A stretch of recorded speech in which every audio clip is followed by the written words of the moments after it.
Dokter bocil ini akan ngebor kepala pasiennya yang merupakan seorang artis terkenal. Teman artis yang sedang menunggu di luar semakin tegang saat mendengar suara mesin bor yang sangat kencang. Sebenarnya Yuki si dokter cilik ingin menonton konser artis yang ia operasi. Beberapa hari yang lalu Yuki baru saja menjalani hari yang sangat berat. Sampai-sampai ia seringkali mengalami mimpi buruk. Bahkan sampai sekarang kehidupannya tidak aman. Selalu ada orang yang mengintainya. Demi menghibur Yuki, teman-temannya memiliki rencana untuk mengajak Yuki menonton konser salah satu grup terkenal di Jepang. Tentu saja Yuki sangat bergembira sekali. Mereka pun langsung bergegas menuju ke tempat konser. Namun Onda yang merupakan kakak Yuki tidak ikut ke konser ini. Onda masih sibuk menjalani misinya mencari dalang pembunuhan orang tua Yuki. Kali ini Onda mendatangi tempat di mana komplotan pembunuh itu membuat tato yang menjadi tanda keanggotaan mereka. Tato artis ini mengatakan kalau benar 2 tahun lalu ada gerombolan gangster datang ke tempatnya untuk membuat tato. Para gangster menyebut nama mereka adalah Megumi. Endo pun meminta daftar nama pelanggan pada saat itu. Namun ternyata buku daftar nama pelanggan sudah dibawa paksa oleh para gangster. Saat Endo keluar dari tempat tato, ia memergoki orang yang terus mengintai dirinya dan Yuki. Endo pun langsung mengejarnya. Sementara itu Yuki masih menyaksikan penampilan pembuka konser musik yang akan ia tonton.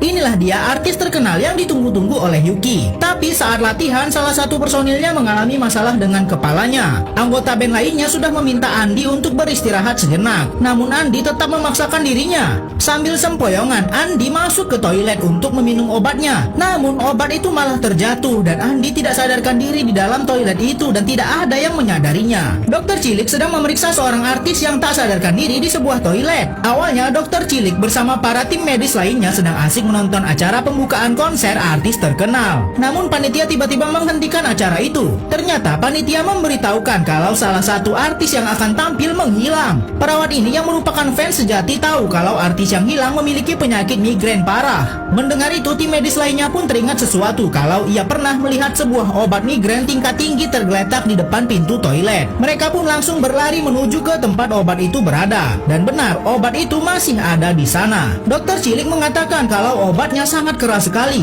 Obat tersebut memang benar milik artis yang akan tampil di konser. Andi tak sengaja menjatuhkan obat itu sebab ia tak sadarkan diri saat di toilet. Para dokter pun langsung masuk ke dalam toilet itu untuk memeriksa dan benar ada satu pintu terkunci. Sebagai fans sejati, dokter kacamata ini mengerahkan segala cara untuk membuka pintu toilet. Dan saat sudah terbuka, mereka langsung memeriksa Andi. Dokter cilik mengatakan kalau Andi memiliki penyakit yang sangat serius. Panitia dan teman-teman artis lainnya pun datang melihat kondisi Andi. Panitia memarahi Yuki saat ia berkata jangan mengguncang kepala Andi. Mereka tidak tahu kalau Yuki dan teman-temannya ini adalah tim operasi bedah yang sangat handal. Para tim medis mengingatkan Yuki jangan terlalu mencolok sebab identitasnya sebagai dokter tidak boleh ketahuan. Namun Yuki malah berkata ia akan melakukan operasi darurat kepada Andi. Jika tidak, Andi akan meninggal. Perawat pun langsung meminta izin kepada manajer Andi untuk melakukan operasi. Awalnya manajer ini tidak mengizinkan, namun teman-teman Andi malah memohon bantuan pada tim Yuki. Andi pun langsung dibawa ke tempat operasi darurat dan Yuki harus bersembunyi terlebih dahulu. Yuki dan timnya pun langsung menyiapkan peralatan mereka masing-masing dan setelah semua siap, Yuki pun akan segera memulai operasi yang cukup berat ini. Berhasilkah Yuki melakukan ini semua?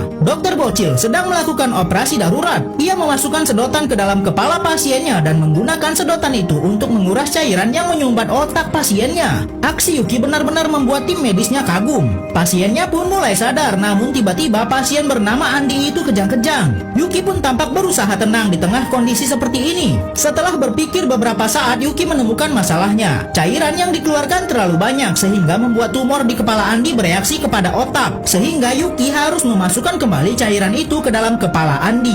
Perawat langsung menyiapkan suntikan lalu Yuki memasukkan lagi cairan tersebut. Keputusan dan aksi Yuki ternyata membuahkan hasil yang baik. Andi mulai tenang dan berhenti kejang-kejang. Sungguh dokter cilik yang sangat cerdas. Perawat pun langsung keluar dan memberikan kabar kepada rekan dan manajer Andi kalau operasi berjalan lancar dan berhasil. Andi pun juga sudah sadar. Andi dan teman-temannya tidak ada yang tahu kalau Yuki lah yang sudah melakukan operasi tersebut. Tampak setelah melakukan operasi, Yuki masih sempat-sempatnya memberikan motivasi kepada mereka layaknya orang dewasa. Saat salah satu artis menanyakan siapa Yuki pada para perawat ini, jawaban mereka malah berbeda-beda semua. Aduh. Waduh, karena Yuki sudah berhasil menyelamatkan artis ini, manajer pun langsung memberikan imbalannya, yaitu 1 kotak coklat. Seperti biasa, Yuki sangat senang sekali saat mendapat bayaran berupa coklat. Oleh sebab itu, ia mendapat julukan Dokter Coklat. Sang kakak yang baru saja mengetahui tindakan Yuki tampak sangat panik sekali, lalu memarahi Yuki, sebab tindakan mereka sangat berbahaya. Jika Yuki ketahuan melakukan praktek ilegal seperti itu, ia akan tertangkap, sebab Yuki tak punya lisensi dokter.